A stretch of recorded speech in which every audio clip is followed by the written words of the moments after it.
jika engkau keluar rumah, berangkat ke suatu tempat dengan maksud, dengan tujuan belajar satu bab saja dari ilmu agama, maka itu lebih utama, lebih besar pahalanya dibandingkan dengan melakukan sholat sunnah pinten rakaat Bu? 1000 rakaat. Luar biasa gitu.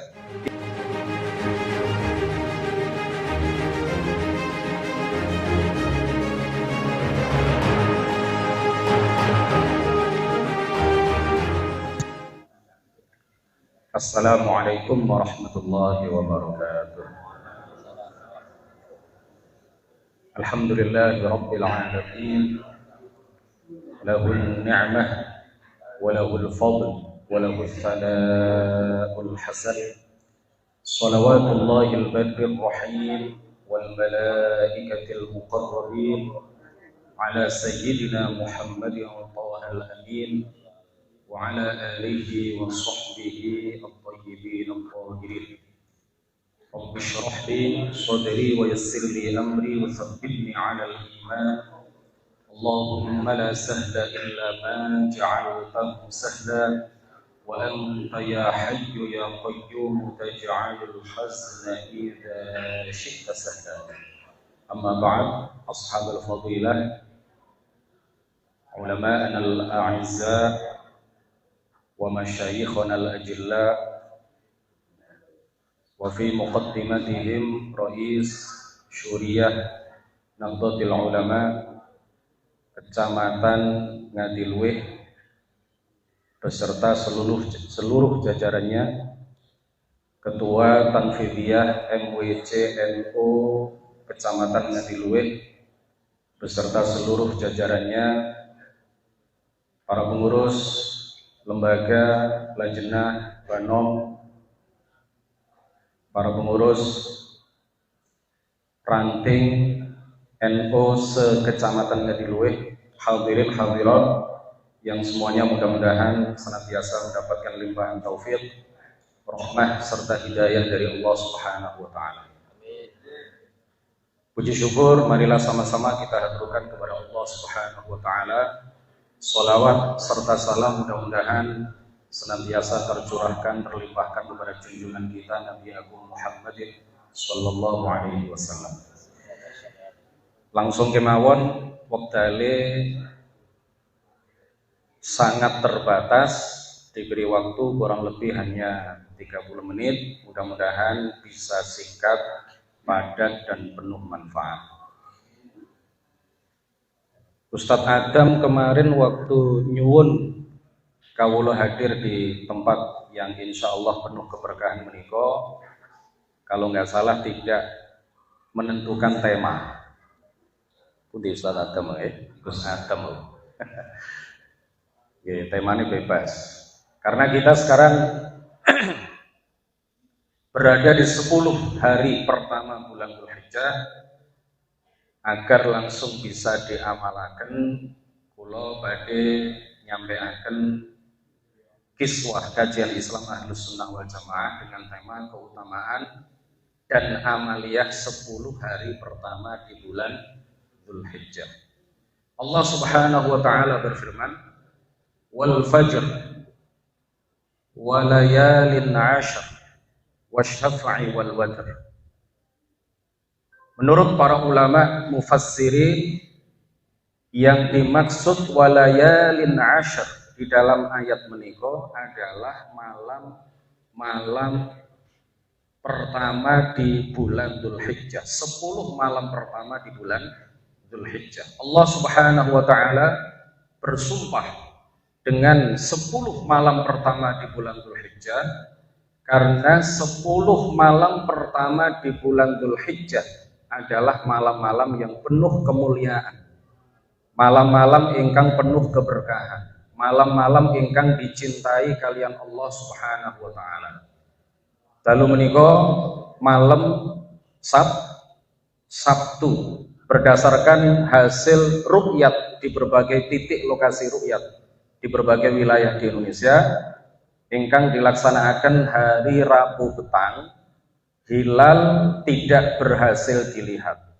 Oleh karena itu, binaan 'alal istiqmal, bulan Dzulqa'dah digenapkan menjadi 30 hari, sehingga 1 Dzulhijjah jatuh pada hari Jumat. Dalu menika kula panjenengan sedaya berada pada malam tanggal 2 Dzulhijjah. 10 hari atau 10 malam pertama di bulan Dzulhijjah adalah waktu-waktu yang mubarakah, waktu-waktu yang penuh keberkahan, waktu-waktu yang dicintai oleh Allah Subhanahu wa ta'ala. Allah tidak bersumpah dengan sesuatu apapun di dalam Al-Quran kecuali sesuatu itu memiliki nilai penting di dalam Islam, kecuali sesuatu itu memiliki kemuliaan dan keagungan menurut Allah Subhanahu wa ta'ala. Ini satu di antara beberapa hal yang merupakan keutamaan 10 malam atau 10 hari pertama di bulan Dzulhijjah. Ingkang nomor kali 10 hari pertama bulan Dzulhijjah adalah hari-hari yang agung menurut Allah berdasarkan hadis ingkang diriwayatkan kalian Imam Ibnu Hibban ing dalam kitab Sahih Ibnu Hibban. Beliau bersabda, "Ma min ayyamin afdalu 'indallahi min ayyami 'ashri Dzulhijjah." Tidak ada hari yang lebih utama, lebih agung daripada 10 hari pertama bulan Dzulhijjah. Ingkang nomor 3, amal soleh pada 10 hari pertama Dzulhijjah niku ganjaranipun ditikelaken, pahalanya dilipat gandakan.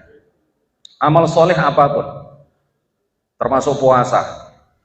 Jadi ada beberapa orang Wahabi itu yang mengatakan bahwa puasa tanggal 8 Dzulhijjah atau biasa disebut dengan istilah apa?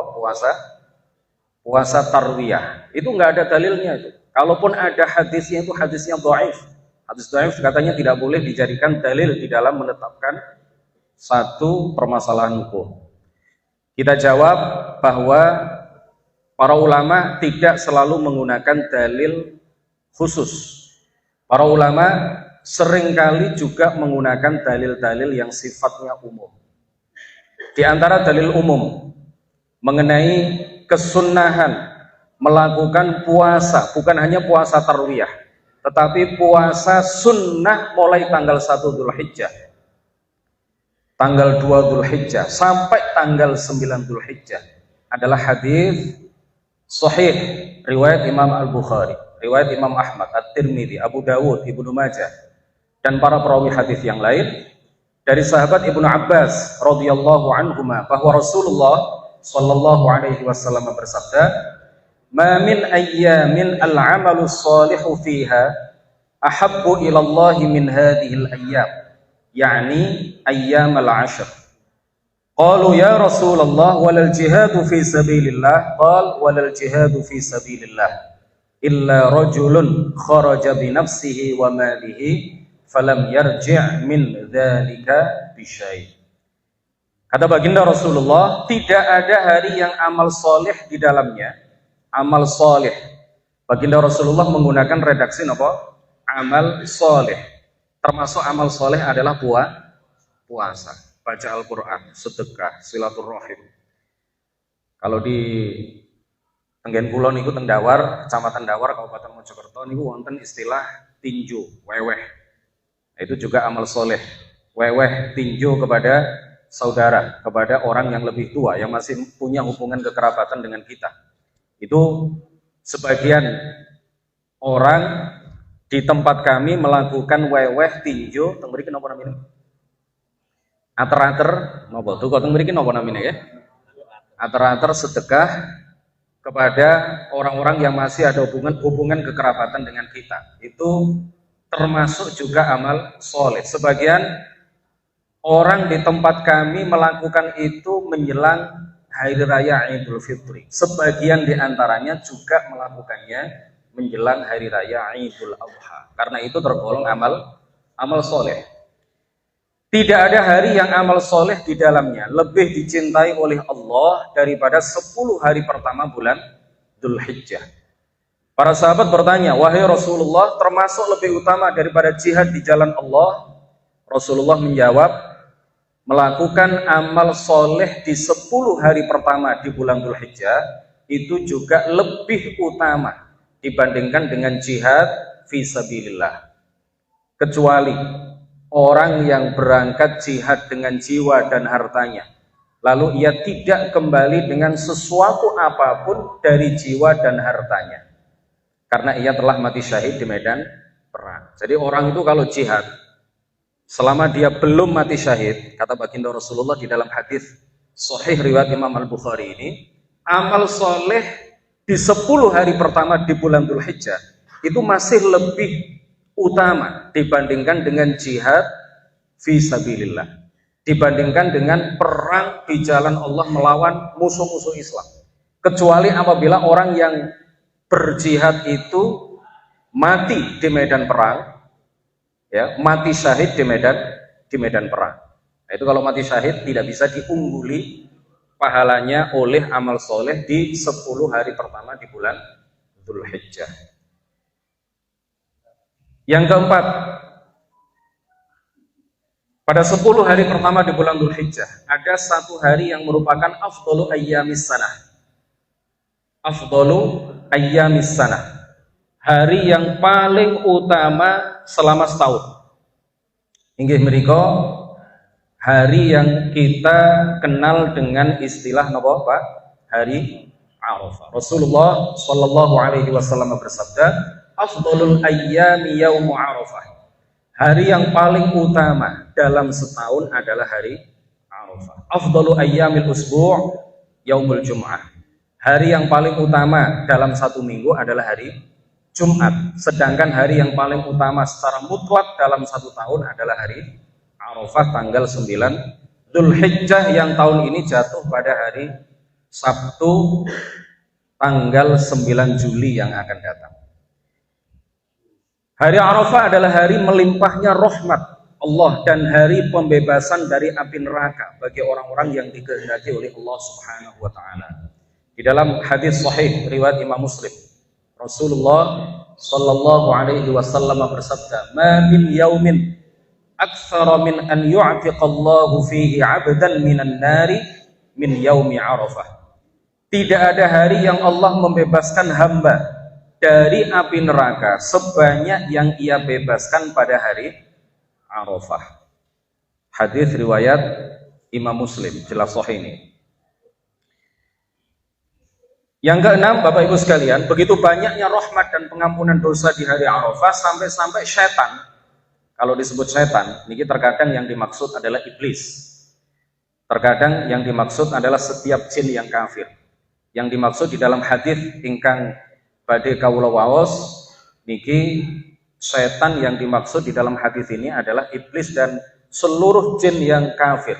Rasulullah begitu banyaknya rahmat dan pengampunan dosa di hari Arafah sampai-sampai setan niku sangat terhina, terusir, ternista dan marah besar pada hari Arafah. Di dalam hadis yang diriwayatkan oleh Imam Malik di dalam kitab Al-Muwatta, baginda Rasulullah sallallahu alaihi wasallam bersabda, "Ma ru'iya syaitanu yauman huwa fihi asgharu wala adharu wala ahqaru wala aghyadu minhu fi yaumi Arafah."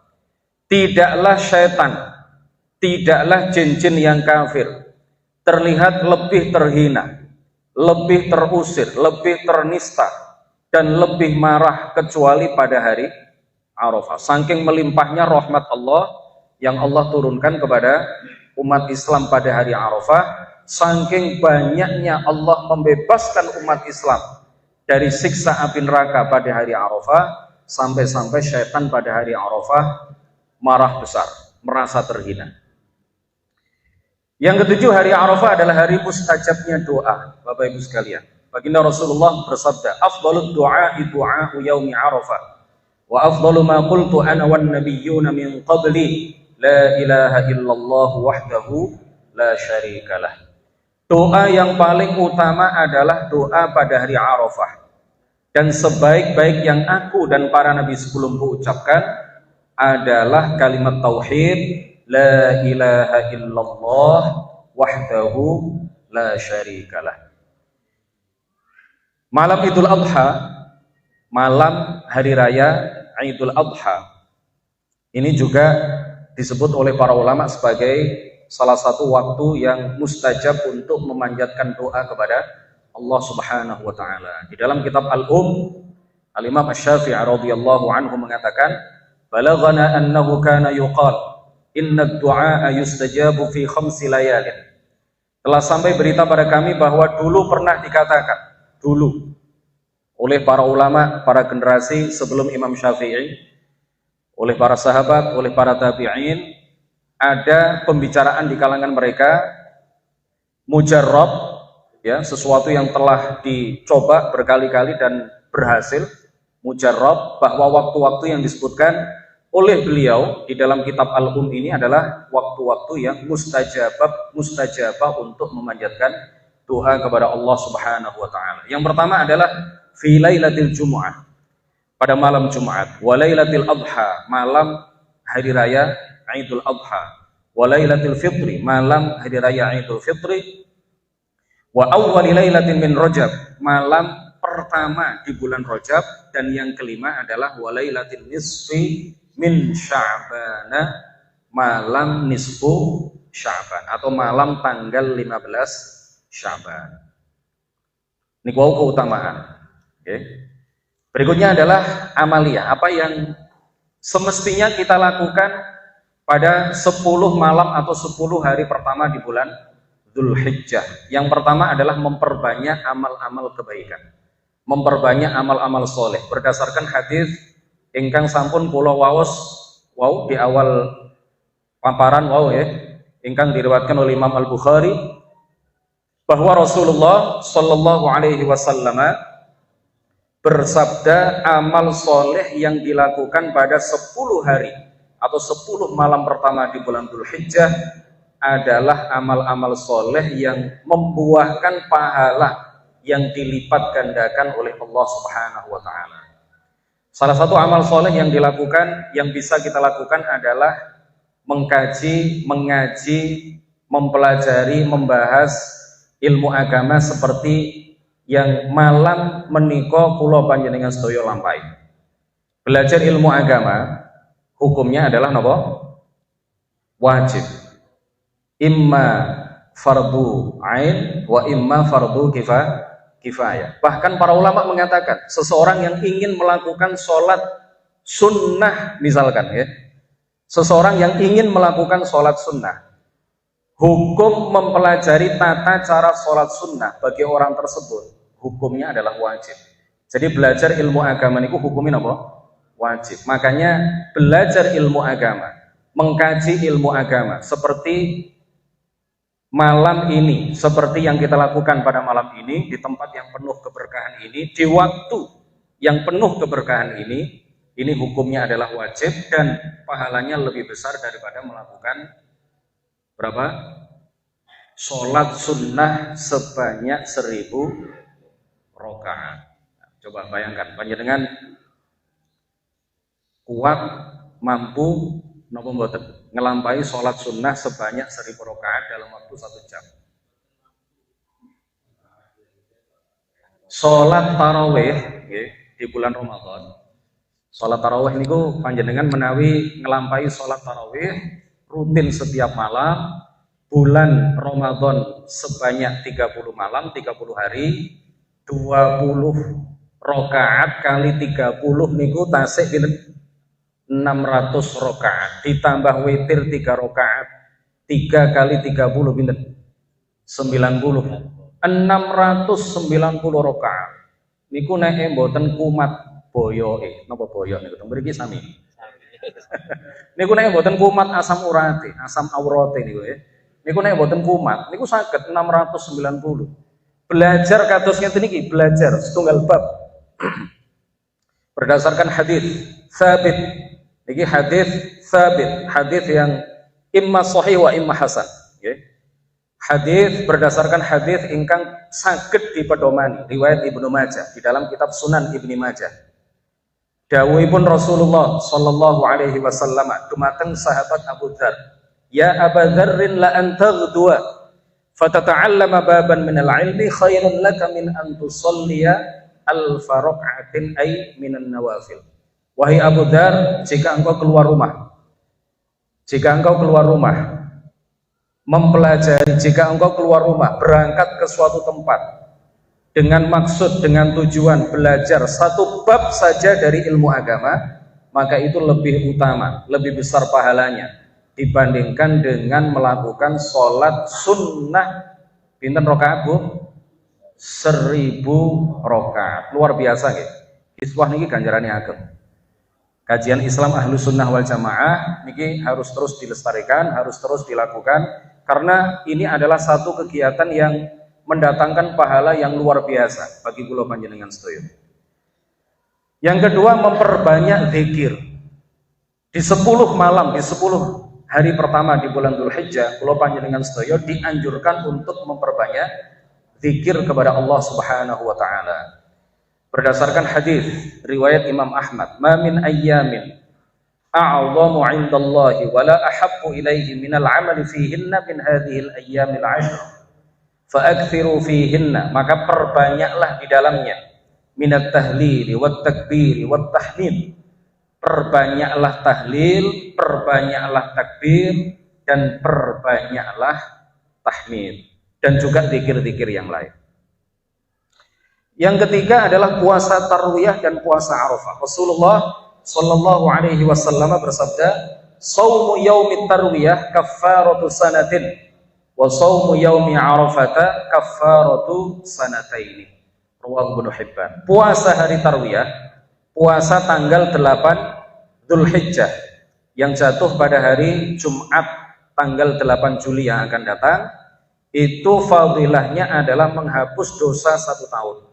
Dan puasa Arafah, puasa tanggal 9 Dzulhijjah, fadilahnya adalah menghapus dosa 2 tahun. Hadis riwayat Ibnu Hibban. Rasulullah di dalam sebuah hadis riwayat Imam Muslim, hadis sahih, ketika ditanya mengenai puasa Arafah, Rasulullah menjawab, "Yukaffirus sanatal madiyata wal baqiyah." Puasa Arafah itu memiliki fadilah menghapus dosa-dosa kecil setahun yang telah berlalu dan setahun yang akan datang.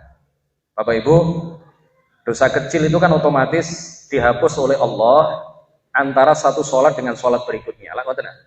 As-shalawatul khamsu, as-shalawatul khamsu kaffaratun lima bainahunna ma lam tughshal kabair. Antara satu sholat 5 waktu dengan sholat 5 waktu berikutnya itu menghapus dosa-dosa kecil selagi dosa besar tidak dilakukan. Tetapi ngeten Bapak Ibu, sholat yang kita lakukan itu apakah ada garansi pasti diterima oleh Allah Subhanahu wa taala? Boten enten garansi, boten enten jaminan.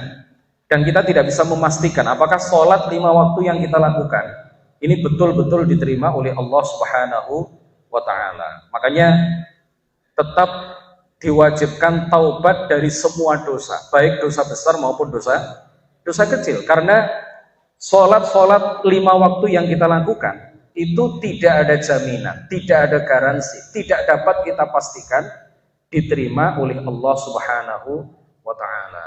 Dan oleh karena itu juga kita tidak boleh berhenti melakukan kebaikan, termasuk melakukan puasa di hari Arafah. Mudah-mudahan dengan barokah puasa di hari Arafah, dosa-dosa kita, ya meskipun dosa-dosa kecil yang dihapus, dilebur oleh puasa di hari Arafah, tetapi kula panjenengan sedaya tidak boleh meremehkan dosa kecil. Sekecil apapun dosa itu tidak boleh kita remehkan.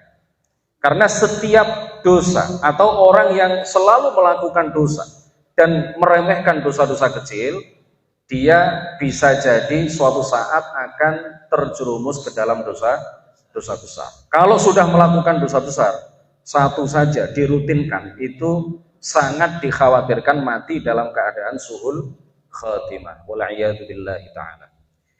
Yang keempat, memperbanyak doa pada hari Arafah. Sebagaimana tadi sudah disampaikan, afdhalut du'a'u yaumi Arafah. Bahkan para ulama di masa yang lalu, Bapak Ibu, pada hari Arafah itu mereka melakukan bid'ah, tetapi ini adalah bid'ah yang hasanah. Mereka berkumpul di masjid pada malam Arafah, begitu juga pada hari Arafah untuk melakukan doa bersama. Ini baik sekali kalau seandainya hal ini ditradisikan di daerah kita masing-masing. Malam hari Arafah kita sama-sama kumpul di masjid berdoa bersama, kalau perlu baca Yasin bersama, sholat sunnah, kemudian berdoa bersama, baca Quran bersama, zikir bersama, kemudian melakukan hal-hal lain secara bersama-sama. Karena amalan-amalan yang baik itu jika dilakukan bersama-sama, insya Allah boten males. Tapi kalau dilakukan sendiri-sendiri di rumah, nggih metu males e. Nggih napa mboten Pak? Nek teng Dawar ngoten nggih, teng Mojokerto niku ngoten, nek teng mriki duka nggih, sami mawon nggih. Jadi apapun kebaikan itu kalau dilakukan sendiri males. Tapi kalau dilakukan bersama-sama muncul motivasi, muncul semangat. Yang kelima, mandi pada hari Arafah. Disunnahkan mandi pada hari Arafah. Juga disunnahkan mandi pada hari raya Idul Fitri dan juga Idul Adha. Sayyidina Ali berkata, yustahabbul ghuslu yaumal fitri wa yauman nahri wa yaumal jumu'ati wa yaum Arafah. Sayyidina Ali radhiyallahu anhu wa karrama wajhah, beliau mengatakan disunnahkan mandi pada hari raya Idul Fitri, pada hari raya Idul Adha, pada hari Jumat dan pada hari Arafah. Dan juga pada hari Arafah. Ini keterangan menika salah satunya disebutkan oleh Imam At-Tabarani, seorang ahli hadis kenamaan, di dalam kitab Fadlu Ashri Dzulhijjah. Mandi di sini maksudnya mandi nopo nih? Mandi kados tiang junub niku lho nggih, tapi niki mandi sunnah. Nggih, mboten mandi sebagian nopo namine sebagian badan dibasuh tetapi sebagian yang lain mboten dibasuh. Niki mandi sunnah pada hari Arafah yang dimaksud kados tiang sing mandi junub, nggih. Meskipun pada hari Arafah mboten junub. Meskipun pada hari Arafah mboten junub, nggih, panjenengan mandi seperti mandinya orang junub, dibasuh semua kulit dan rambut serta bulu di badan, diniatkan mandi sunnah hari Arafah. Tidak hanya laki-laki, perempuan juga disunnahkan. Kemudian di antara hal yang disunnahkan untuk dilakukan adalah berkorban. Berkorban ini hukumipun sunnah muakkadatun alal kifayah. Sunnah yang sangat ditekankan, sunnah kifayah. Sebagaimana fardu niku wonten fardu kifayah, sunnah niku nggih wonten istilahnya apa sunnah kifayah. Artosipun apa? Apabila satu keluarga yang mampu untuk berkorban, satu keluarga tidak ada yang berkorban, maka seluruh anggota keluarga terkena hukum makruh. Bagaimana cara menghilangkan hukum makruh itu? Satu keluarga jika mereka mampu untuk berkorban, kalau satu di antara seluruh anggota keluarga sudah berkorban, maka hukum kemakruhan itu menjadi hilang dari seluruh anggota keluarga. Niki sing dimaksud sunnah kifayah. Jadi kalau ada satu ayah misalkan, ayah nek korban kabeh mboten sanggup, tapi nek korban setunggal sanggup. Sing didhisikno misale bapake, ngoten nggih, bapake sing korban. Satu keluarga yang mampu hanya satu orang yang berkorban, maka hal itu sudah menghilangkan hukum makruh dari seluruh anggota keluarga yang lain. Tetapi pahala berkorban itu hanya didapat oleh orang yang berkorban. Tetapi kalau satu keluarga semuanya ayah, ibu dan seluruh anak, mereka mampu berkorban, tapi tidak ada satupun yang berkorban, maka semuanya kena hukum makruh. Rasulullah Shallallahu Alaihi Wasallam bersabda, "Dhuhu wa tayyibu biha anfusakum, fa innahu laysa min muslimin yuwajjihu dhahiyyatahu ila al-qiblati illa kana damuha wa farthuha wa sufuha hasanatin muhdaratin fi mizanihi yaumal qiyamah." Rawahu Abdur Razzaq fi musannafihi. Baginda Rasulullah Shallallahu Alaihi Wasallam bersabda, berkorbanlah kalian dan bersihkanlah diri kalian. Sungguh tidaklah ada seorang muslim yang menghadapkan kurbannya ke arah kiblat kecuali darah, sisa-sisa makanan yang ada dalam perut dan bulunya menjadi kebaikan yang diletakkan di timbangan amal kebaikannya kelak pada hari kiamat. Jadi seluruh bagian dari hewan kurban itu menjadi kebaikan bagi orang yang berkorban. Panjenengan saged ngitung bulu kambing, bulu domba, saged ngitung napa mboten? Nah, pahala panjenengan yang berkorban itu tidak hanya dihitung satu hewan kurban, tetapi setiap bulu, bahkan setiap sisa kotoran yang ada di dalam perut binatang kurban, itu semuanya terhitung sebagai pahala bagi orang yang berkorban. Setiap aliran darahnya, setiap bulunya, setiap nopo mawon yang ada di dalam binatang kurban itu menjadi pahala yang akan memberatkan timbangan amal kebaikan bagi orang yang berkorban pada hari kiamat, di kehidupan akhirat. Yang ketujuh, Bapak Ibu sekalian, dimakruhkan bagi orang yang berkorban, dimakruhkan untuk memotong atau menghilangkan kuku, menghilangkan atau memotong rambut dan bulu yang ada di tubuhnya mulai awal bulan Dzulhijjah, berarti mulai malam Jumat kemarin sampai binatang kurbannya disembelih. Hukumipun makruh memotong kuku dan rambut bagi pengkurban mulai awal Dzulhijjah sampai binatang kurbannya disembelih. Nopo? Alasannya nopo? Alasannya supaya yang mendapatkan pahala itu sempurna seluruh tubuhnya. Yang mendapatkan pahala pada hari kiamat itu sempurna seluruh tubuh, seluruh bagian dari badan pengkorban itu nanti akan mendapatkan balasan pahala secara sempurna dari Allah Subhanahu wa ta'ala. Jika dilakukan sebaliknya, jika tidak dilakukan, maka menghilangkan kuku atau memotong kuku, memotong bulu, memotong rambut, niki wonten sing salah paham ya, wonten sing salah paham. Jadi ketika membaca kitab, ada beberapa teman saya itu yang salah paham. Dia mengira bahwa yang dimakruhkan itu adalah memotong kuku binatang kurban atau memotong atau menghilangkan bulu dari binatang kurban. Oke, tidak seperti itu. Yang dimakruhkan itu adalah memotong kuku pengkurban, orang yang berkurban. Yang dimakruhkan itu apa? Memotong kuku orang yang berkurban. Bagi pengkurban, calon pengkurban, maka dimakruhkan bagi dia untuk memotong kukunya, bukan kuku binatang kurbannya. Memotong kuku dia dan rambut dia sampai binatang kurbannya disembelih. Jadi kalau itu dilakukan, dia tidak melakukan itu, berarti hukumnya sunnah. Makanya di slide yang ditayangkan, disunnahkan bagi pengkorban untuk tidak memotong kuku dan rambutnya. Nyanyi kembali kepada siapa?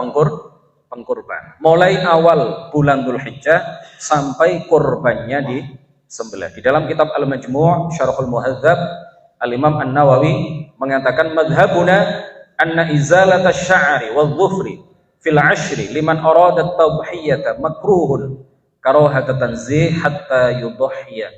Madhab kami, madhab Imam Syafi'i, bahwa menghilangkan rambut dan kuku pada 10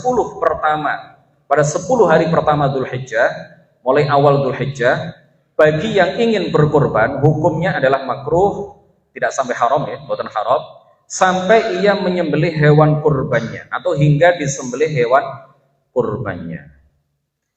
Demikian, waktunya terbatas. Mudah-mudahan apa ingkang kawula paparaken dumateng panjenengan sedaya membawa manfaat dan barokah bagi kita semuanya. Apabila ada, saya kembalikan dulu kepada pembawa acara. Monggo.